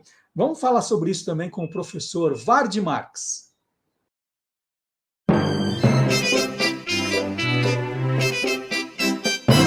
Aí tem história. Bom dia, professor Vardy Marx. Bom dia, Marcelo, e olá, curiosos! Professor Vardy Marx, o que fez esse coitado do Gutenberg, que está aqui na pauta, que ele recebeu uma prensa? O que ele fez? É uma pequena inversão aí, Marcelo. Não é que ele levou uma prensa, foi ele que fez a prensa. E aí dá motivo de eu contar a história do livro, desde quando ele surgiu até ele ter a cara de livro. Espera aí. Livro, assim, livro teve outra cara, a não ser cara de livro? Então, o livro tem a cara de livro hoje, né? Mas não foi sempre assim, não teve sempre a mesma cara. Bom, começa que você tem que entender que o objeto livro, como nome genérico de suporte portátil para escrita, se você entender livro assim, então esse objeto tem quase 6.000 anos. Os sumérios que viviam lá onde hoje é o Iraque, eles usavam aqueles tais tabletes de argila com escrita cuneiforme. Eles usavam tabletes e a gente usa tablets hoje em dia. Né? É para provar que o mundo dá volta, né? A história também. Isso 5.000 anos atrás. Os egípcios, 3.000 anos antes de Cristo, portanto, cerca de 5.000 anos atrás, inventaram um material que tinha por base uma planta fibrosa, bastante fibrosa, que nascia ali à beira do rio Nilo, e com essas fibras eles colocavam as folhas umas em cima das outras e grudavam essas folhas para eles poderem escrever formando rolos. Essa planta chama, né, porque ela existe ainda, a planta chama papiro. Você já explicou, agora eu não lembro se é você ou o professor Dionísio, um dos dois já me explicou que a origem da palavra papel vem de papiro, não é isso? Exato, e eu também não lembro se fui eu ou se foi o professor Dionísio, porque os nossos territórios se tocam de vez em quando. Né? Uhum. Mas sim, a origem da palavra papel é papiro. Porque o papiro, durante um bom tempo, ele alimentou escritores, filósofos, poetas, todo mundo que escrevia, dramaturgo e tal, escrevia em papiro. E apesar dele ser fabricado no Egito, essa planta que nascia lá, ele era exportado ali para o Mediterrâneo. A Grécia, por exemplo, comprava de tonelada. E ele era exportado de um porto ali dos fenícios, onde hoje é o Líbano, de uma cidade que os gregos chamavam de Biblos. Esse papiro era exportado de Biblos, ia para a Grécia, e lá Biblos virou sinônimo de livro. E Bíblia é o plural de livro, né? 1 Biblos, 2 Bíblia. Mas por que tem a ver com a Bíblia religiosa? Porque a Bíblia é uma coleção de livros, são 73 livros para os católicos e 66 para os protestantes. Tem ali uma divergência de configuração. Mas é isso, são vários livros. Deixa eu só te fazer uma perguntinha sobre, antes que você mude, vai para outro lugar, sobre o papiro. Hoje a gente tem, né, na indústria gráfica diferentes tipos de papel, os mais resistentes, os mais frágeis. Como é que era a qualidade do papiro? Era um papel resistente? Era frágil? Como que era? Não, ele tinha mesmo uma certa fragilidade. São duas coisas. Um, que ele tinha mesmo uma certa fragilidade, porque ele não tinha o tratamento industrial, químico e etc., que o papel ou os papéis de hoje têm. Né? Que tem diferença de gramatura, por exemplo. Né? Mas também tinha a ver com as condições em que os rolos de papiro eram guardados.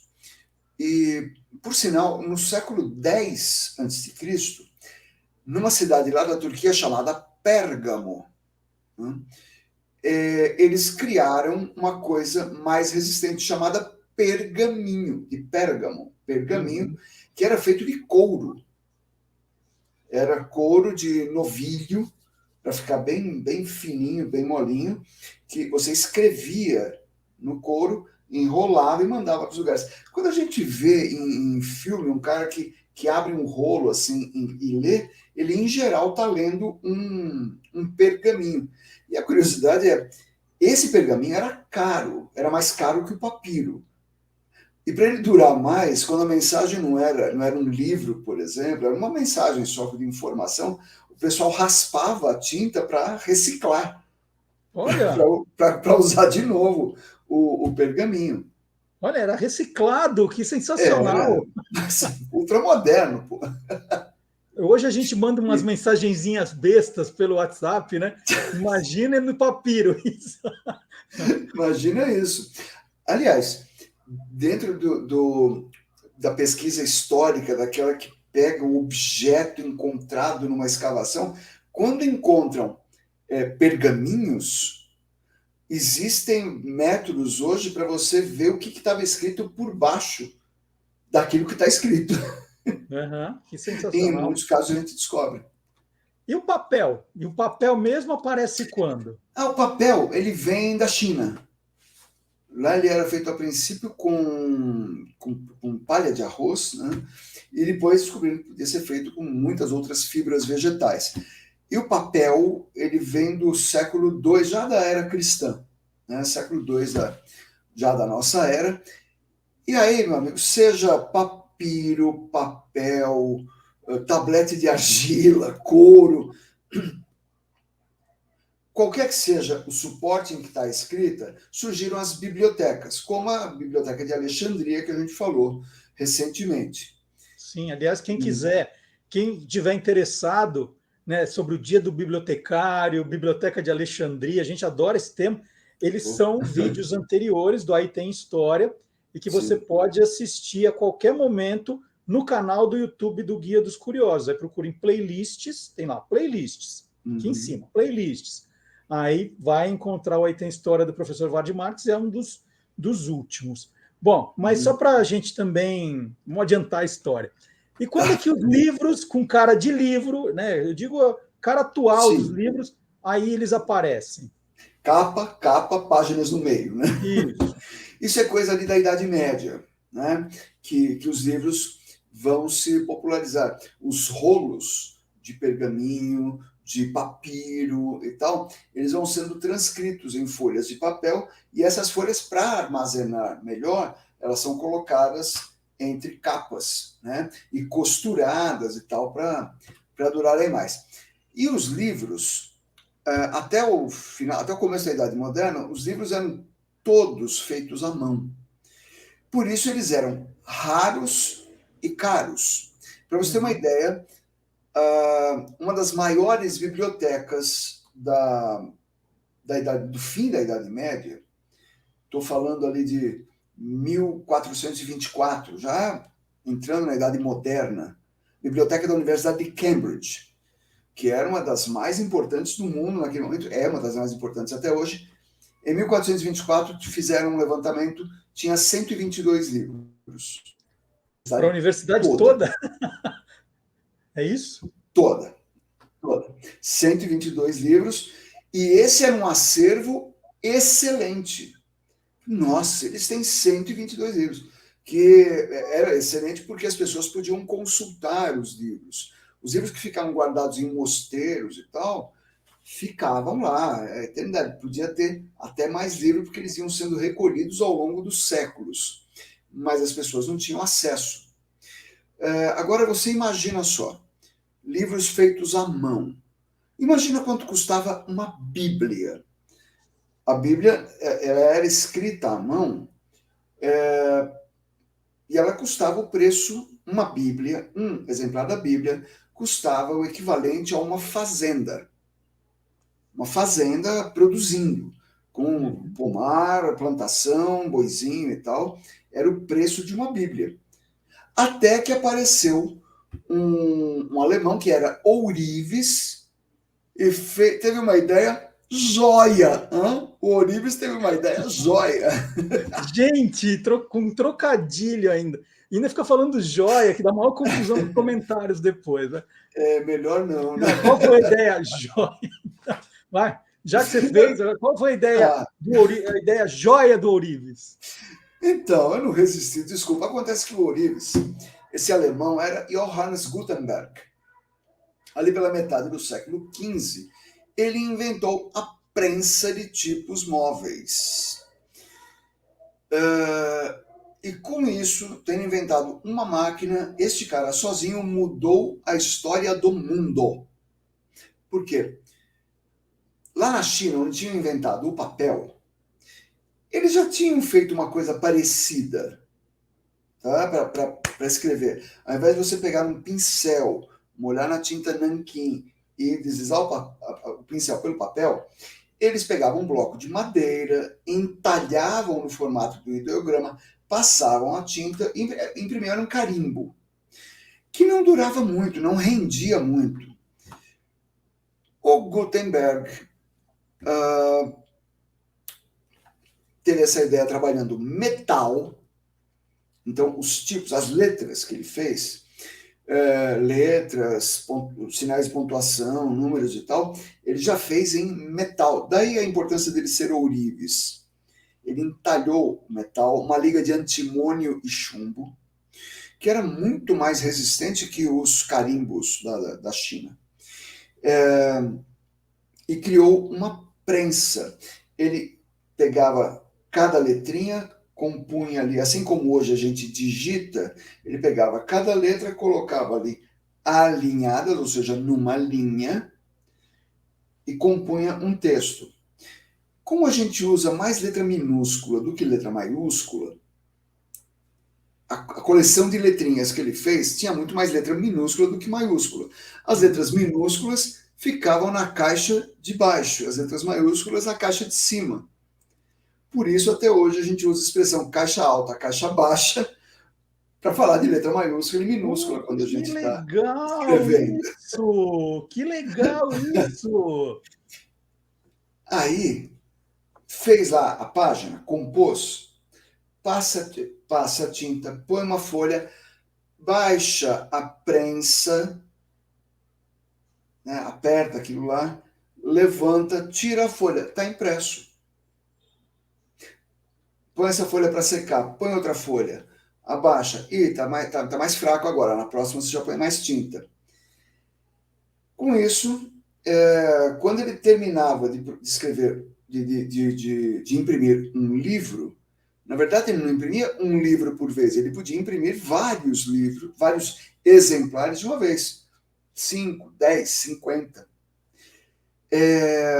Isso facilitou muito a difusão do texto impresso com qualidade melhor e baixo custo. A primeira impressão que ele fez foi da Bíblia. Ele demorou de 1450 aproximadamente a 1455.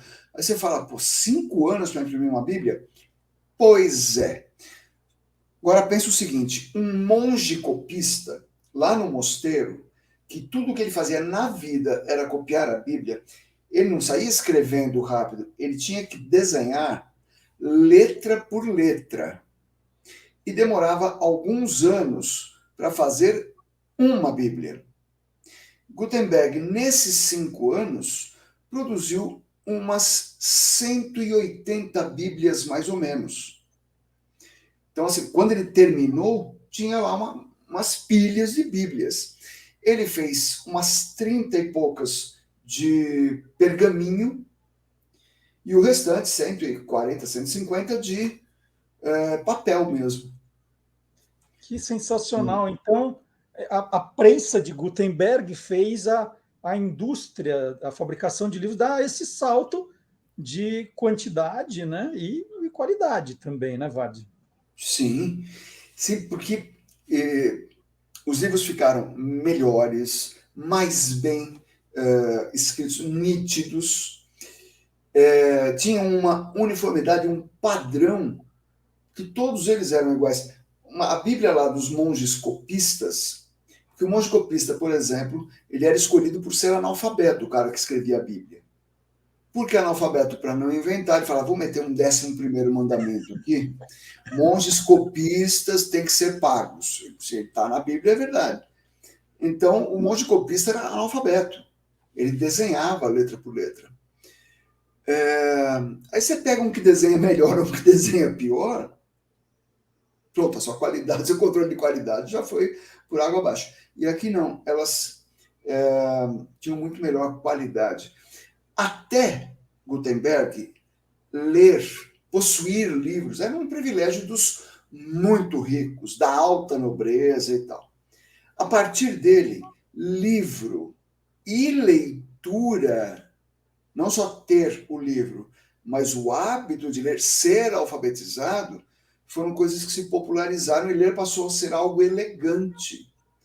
As pessoas, né, de mais alta posição social passaram a ler. Isso era desejável, mostrava que era uma pessoa inteligente, elevada. Então, ter e ler livros passou a ser símbolo de status, não de ostentação. Eu não sou rico, eu leio, é diferente. Com isso aí ele começou a fazer ali na metade do século XV. No século XVII, a gente teve a Revolução Científica. No século XVIII, como consequência da Revolução Científica, a gente teve o Iluminismo. No séculos XVIII e XIX, as primeiras duas revoluções industriais. Tudo isso, desenvolvimento de ciência, tecnologia, ideias, arte, a ideia de liberdade, filosofia e tal, tudo por conta do livro. E sabe que você falando isso, né, me fez lembrar de um artigo que eu li dessa questão do porquê que as pessoas, elas, mesmo hoje, cada vez lendo menos, elas fazem questão de deixar estantes de livros em sua casa, né? E a gente brincou muito durante a pandemia, que tinha gente até que comprava uma tela reproduzindo uma estante de livros. Ó, gente, isso aqui é tudo de verdade. Justamente para dar essa impressão, né, de ser uma pessoa culta ali, que lê, né? Ainda é um símbolo de não de status, como você falou, mas de sabedoria. E quando você contou dessas 180 Bíblias de Gutenberg, você também você respondeu uma curiosidade que hoje a gente vê muitos museus do mundo com um exemplar lá da Bíblia de Gutenberg. Aí você vai nos Estados Unidos, tem Bíblia de Gutenberg. Aqui no Brasil tem Bíblia de Gutenberg. No Brasil tem, na Biblioteca Nacional do Rio de Janeiro. Tem várias. Falei, gente, mas quantas Bíblias esse Gutenberg fez? E aí você já respondeu, né? 180. Tem muita Bíblia de Gutenberg por aí, né? Se eu não me engano, o lugar que mais tem Bíblia de Gutenberg são os Estados Unidos mesmo. A Biblioteca do Congresso tem pelo menos umas 3, sendo que das 30 e tantas que ele fez de pergaminho, intactas, completas, inteirinhas, só restaram 3. Uma está na Biblioteca do Congresso dos Estados Unidos e tem uma de papel que está na Biblioteca do Congresso também. Aqui tem na Biblioteca Nacional e restaram aí umas dessas 180 que ele fez, restaram aí alguma coisa entre 50 e 60 Bíblias, né? E, por curiosidade também, no dia 31 de outubro de 1517, depois de muito encher o saco do Papa, o monge alemão, outro alemão, Martinho Lutero, que era monge católico. Ele era responsável pela catedral da cidade de Worms, na Alemanha. E ele falava, olha, a igreja não pode continuar assim, a igreja não pode continuar assim, e mandava cartas e tal, lá para Roma, dizendo, o Papa, resolve aí. E a igreja não estava nem aí, eles queriam mais era lucrar com a venda de indulgências, vendendo as graças de Deus, sabe? Coisa que a gente nem imagina que possa acontecer hoje em dia, de alguém dizer que Deus, que terreno no céu pode ser comprado e tal. Imagina, pois isso bem, não existe. O Martinho Lutero resolveu protestar contra isso e escreveu em papel, com caneta, com pena, né, com tinta, escreveu e afixou lá no... O pessoal sempre fala na porta da igreja. Não foi no quadro de avisos da igreja, umas folhas de papel lá com 95 parágrafos, dizendo o que ele achava de errado na igreja.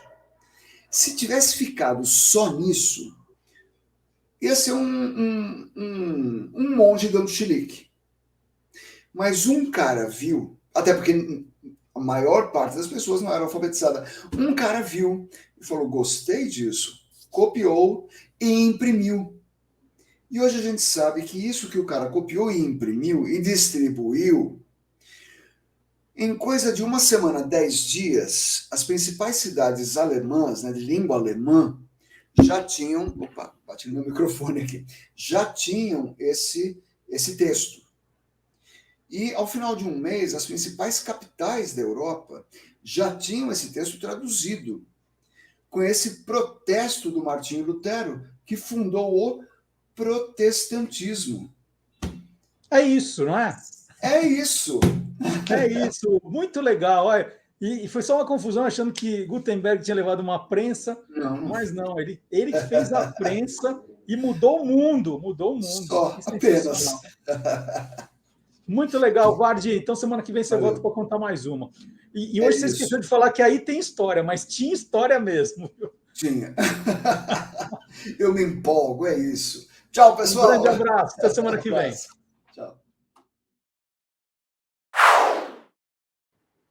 E nós estamos aí sempre com novidades nas nossas redes sociais. Você vai encontrar vídeos novos no Facebook, no Twitter, no Instagram, no TikTok, vídeos pequenininhos. A gente coloca também os vídeos menores no YouTube. E tem muita coisa para assistir, muita curiosidade para você ver, pesquisar. E toda semana eu destaco aqui no programa um deles, um que fez sucesso, que as pessoas gostaram, que teve mais curtidas, mais compartilhamentos. E eu gosto de mostrar sempre um aqui, o que a gente vai fazer agora. As cartilhas surgiram no século XIX, e as primeiras cartilhas usadas no Brasil vinham de Portugal. Uma das primeiras escritas aqui foi a cartilha Proença, em 1926, do professor Antônio Firmino de Proença. Caminho Suave é a cartilha brasileira mais famosa de todos os tempos. De 1948, ano que foi lançada, até 1996, quando outras propostas mais modernas de alfabetização foram adotadas pelo governo, Caminho Suave vendeu 48 milhões de exemplares.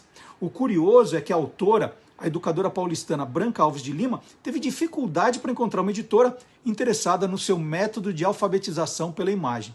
Por isso, o pai, Manuel Silveira Lima, resolveu bancar o custo da primeira edição de 5 mil exemplares. Demorou 3 anos para o retorno do investimento, até que o Ministério da Educação e Cultura adotou a ideia e a cartilha vendeu milhões e milhões. Em outubro de 1968, Branca e o pai criaram a editora Caminho Suave. Branca Alves de Lima faleceu em 21 de janeiro de 2001, aos 91 anos. A cartilha Caminho Suave continua sendo vendida no mercado. Essa aqui é da 133ª edição, que eu comprei na semana passada. Então tá isso. Você gosta desse tipo de vídeo? Gosta desse tipo de curiosidade? Além de acompanhar o programa, pode também sempre dar uma espiada nas nossas redes sociais, do Guia dos Curiosos, né? Você vai encontrar sempre bastante novidade. E você que gosta muito de internet tem que estar sempre ligado, né? Para ver se aquilo que te contam, que te passam, se é verdade mesmo, se não é. Hoje está um perigo, viu, gente? Embora todo mundo diga, não, E isso é muito legal, né? Você vai conversando com algumas pessoas, fala, não, a gente não pode acreditar em tudo que está na internet, né? Ah, teoria é linda, a teoria é linda. Não, a gente sabe hoje que nem tudo é verdade e tal, mas na prática tá cada dia pior. Faz o Gilmar Lopes ficar trabalhando feito doido. E outro dia ele me mostrou, né, que às vezes ele fala assim, não, e o pessoal está me perguntando. Você fala assim, ah, ele está falando isso só para justificar. Mas não é, gente. Outro dia ele está me mostrando as mensagens que chegam para ele, né, os comentários.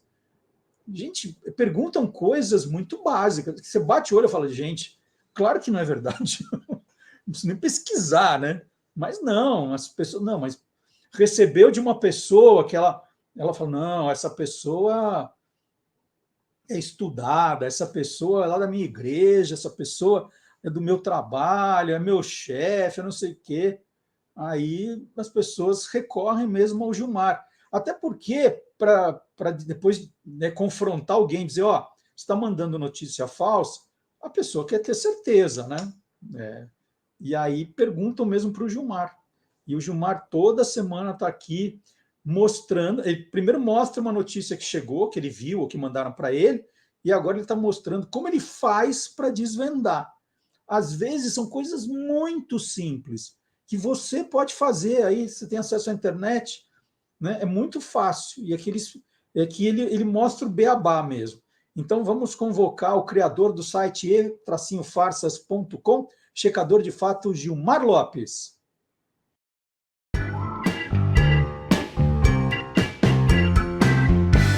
Verdadeiro ou farsa? Há poucos dias surgiu esse vídeo no TikTok e em várias outras redes sociais mostrando essa criatura esquisita aí, ó, deitada numa maca. De acordo com o texto que acompanha esse vídeo, esse bicho esquisito aí, ó, teria sido capturado por pescadores lá no Rio Madeira, em Rondônia. E é claro que um montão de gente entrou em contato querendo saber, será que essa história é real, hein? Será que isso é verdadeiro ou farsa? É farsa! Esse bicho aí, que parece um peixe misturado com um humano, é um boneco. Logo de cara, a gente analisando o vídeo, já dá para perceber que o local ali onde o tal bicho tá, ele tá cheio de pincéis, tinta espalhada pelo chão. E o que chamou a atenção foi essa caixa aí, ó, onde o bicho tá com a cabeça. Se você buscar por essas palavras no Google, você vai cair numa publicação feita no Facebook que mostra exatamente essa caixa. E olha só que interessante, o endereço que está nessa caixa é de uma empresa que vende produtos de borracha, para quem quer fazer esculturas em silicone, em borracha, essas coisas. Só aí a gente já pode cravar que essa história é farsa, mas eu quis saber a origem desse boneco, né? E aí a gente procurando nas redes sociais, eu encontrei no Twitter o verdadeiro autor desse boneco. Se você fizer uma busca nessa caixa aqui do Twitter, você vai encontrar essa postagem feita por Furio Tedeschi, que é um sul-africano especializado em 3D. Inclusive ele já trabalhou em vários filmes como Bumblebee e Um Lugar Silencioso. E ele explicou que ele fez esse boneco com a ajuda de impressão em 3D. O boneco foi usado na segunda temporada da série Criados por Lobos, lá da HBO. Então, amiguinhos curiosos, essa história de que uma criatura que teria sido encontrada no Rio Madeira é farsa. Esse boneco foi feito por um artista 3D sul-africano, que inclusive já trabalhou em vários filmes fazendo efeitos especiais. E aí, você quer saber se o que está rolando na internet é verdadeiro ou farsa? Então entra lá no www.e-farsas.com. E agora um especialista em podcasts, videocasts, em rádio, né? Ele é uma autoridade no assunto, está aqui no nosso time também, que é uma grande alegria. Professor Marcelo Abud, com as últimas notícias de onde?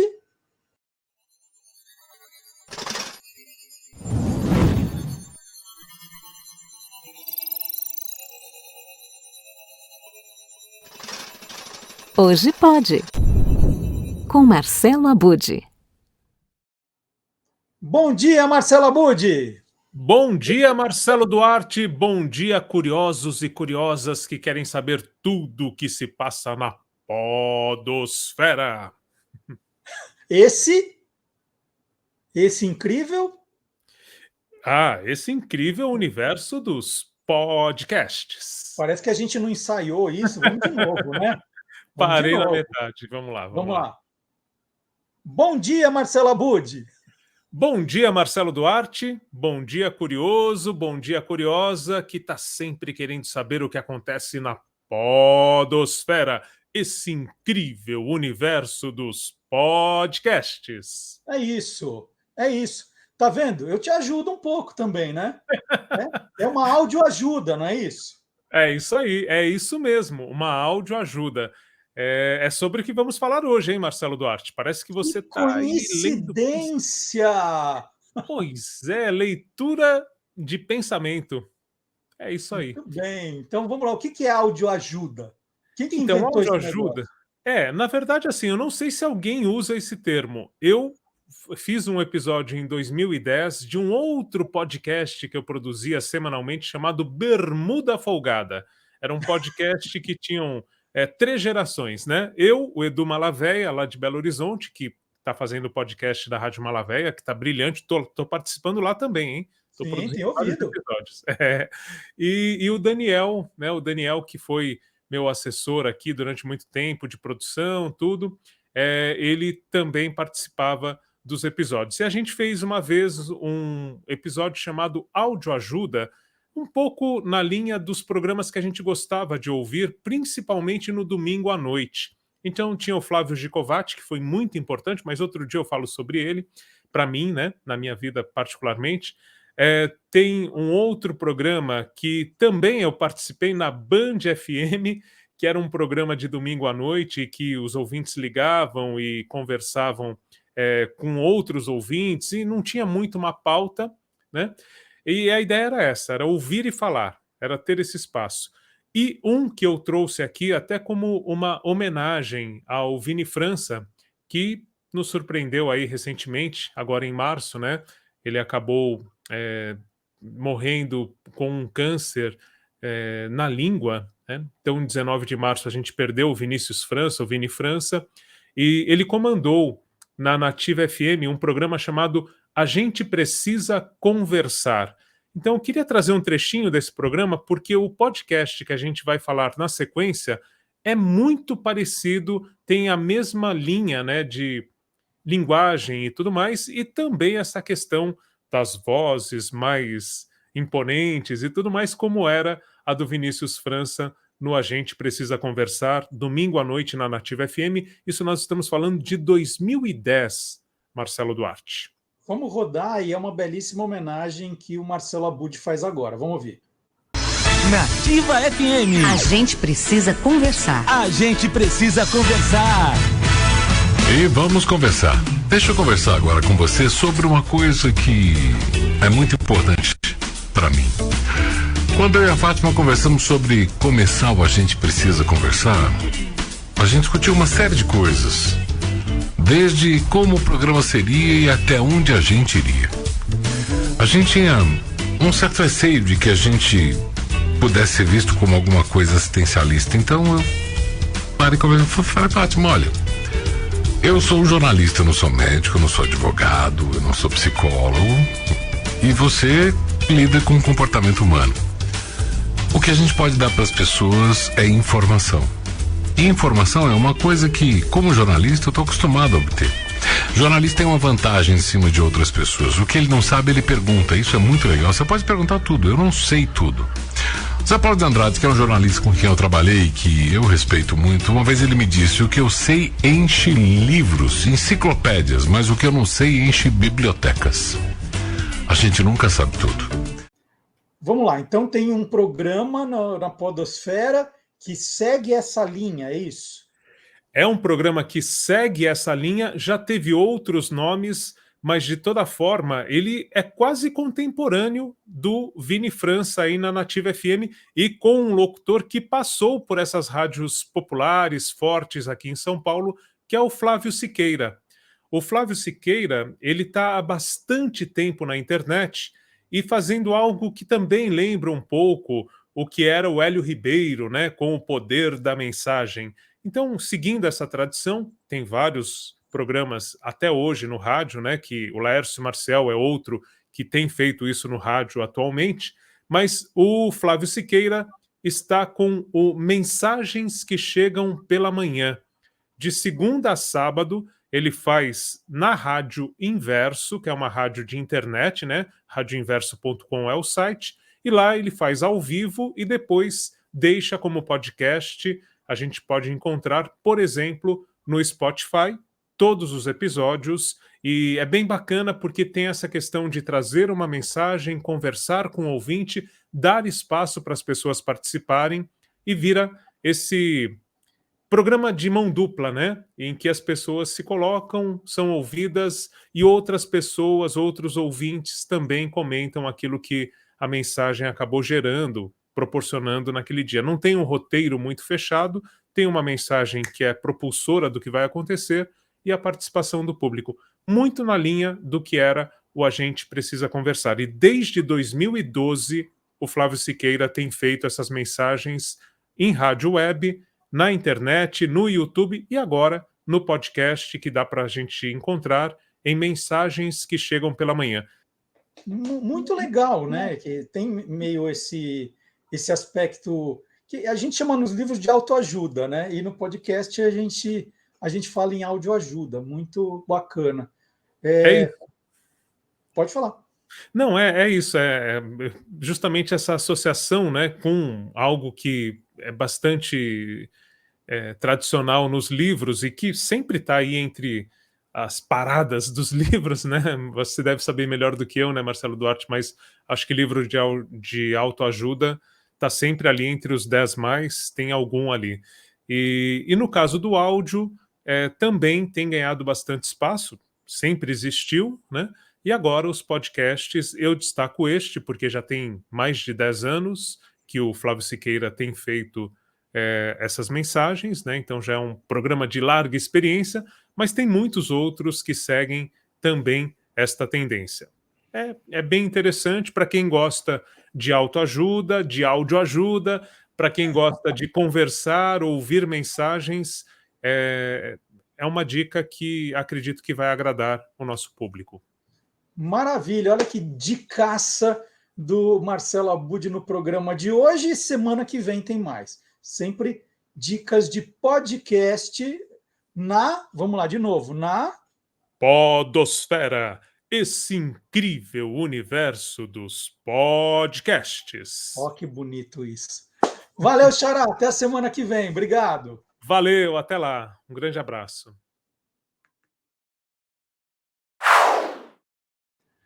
E olha, se está curtindo o programa, você pode curtir também o site do Guia dos Curiosos. Tem sempre muitos assuntos para sua pesquisa. www.guiadoscuriosos.com.br. Qual o tema da sua pesquisa? Joga a principal palavra no site, tem o procurar, joga a principal palavra lá e você vai achar um monte de coisas, um monte de indicações, né, para a cereja do bolo do seu trabalho, né? Algumas curiosidades legais, que funcionam, que chamam a atenção, que despertam interesse, você vai achar no guiadoscuriosos.com.br. E nós vamos fechar o programa com o professor Fábio Dias, que é autor do livro Jingle é a Alma do Negócio, um livro que é a melhor obra já publicada sobre o tema no Brasil, foi fruto de anos de pesquisa do professor Fábio Dias, livro que foi finalista do Prêmio Jabuti de Literatura, porque o livro é bom mesmo. O livro tem muita história legal e ele sempre traz algumas coisas para a gente que não estão necessariamente no livro, mas foram aparecendo ao longo da pesquisa, mais coisas. Essa agora, por exemplo, eu não sabia, né? A gente fala muito de comercial de margarina, que fala de felicidade, aquela história toda. Então, vamos terminar felizes, né? Vamos terminar esse programa com muita felicidade, trazendo um comercial de margarina para cá. Vamos fazer isso? Então, professor Fábio Dias, no encerramento do Olá Curiosos de hoje.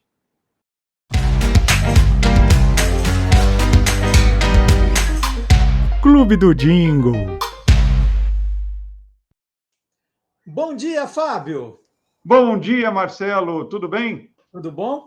Já tomou seu café da manhã? Está tranquilo para a gente conversar aqui agora?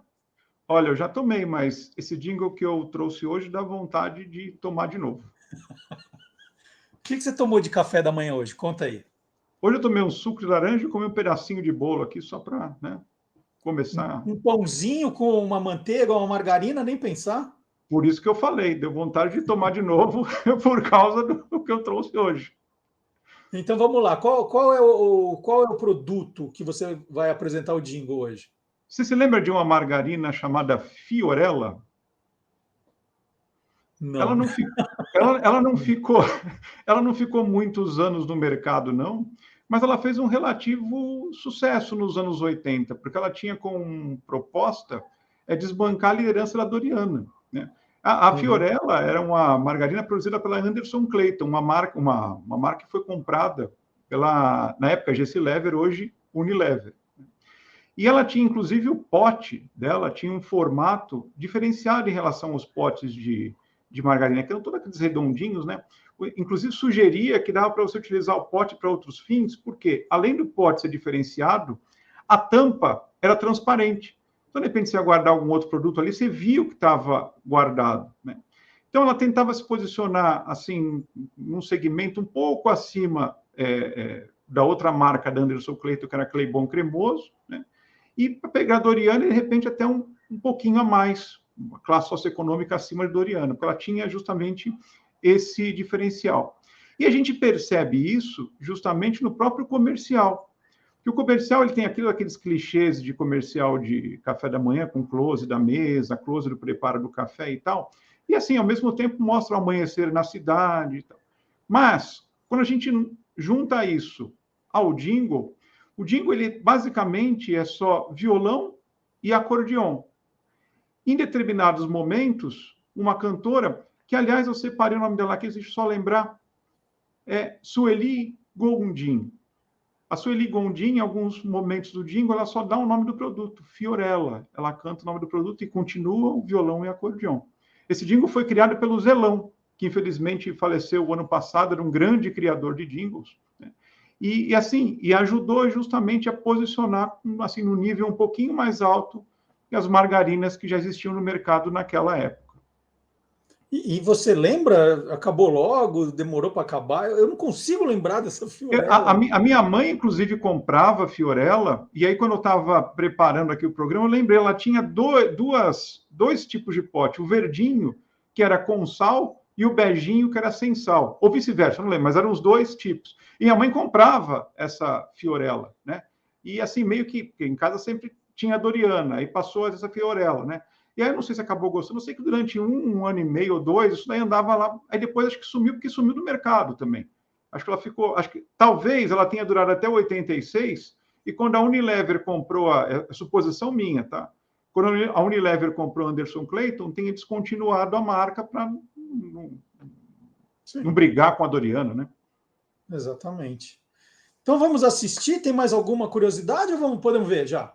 Não, eu acho que eu já até falei bastante. Porque a gente já está contando tudo aqui. Pois é. É só lembrar, né, gente? Olha aqui, ó. Jingle a Alma do Negócio é o livraço do professor Fábio Dias, com as histórias de jinglistas, dos jingles. E tem muita história que ele não está contando aqui para a gente, não. Está tudo guardado aqui no Jingle a Alma do Negócio, grandes clássicos guardados aqui. E tem mais, né? Ele vai sempre contando histórias novas, mas tem muita coisa que você fala, puxa, mas será que ele já falou de... Tá no livro. Vamos rodar, então? Comercial da Margarina Fiorella, muito prazer, eu não lembrava mesmo, mas tudo bem, tem muita gente que lembra. Vamos lá. Até semana que vem, Fábio. Até, café da manhã de novo agora. Com certeza.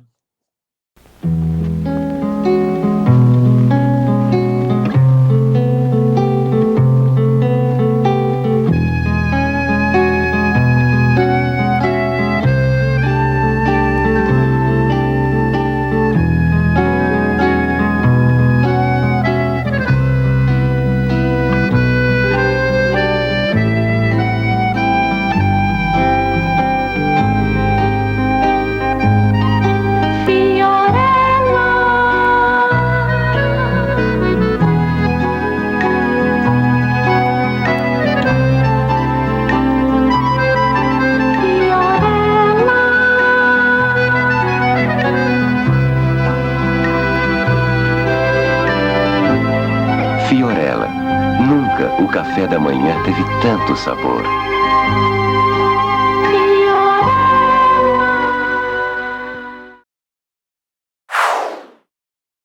E terminamos assim mais um programa, muito feliz de você nos acompanhar esse tempo todo, né? O programa inteiro também.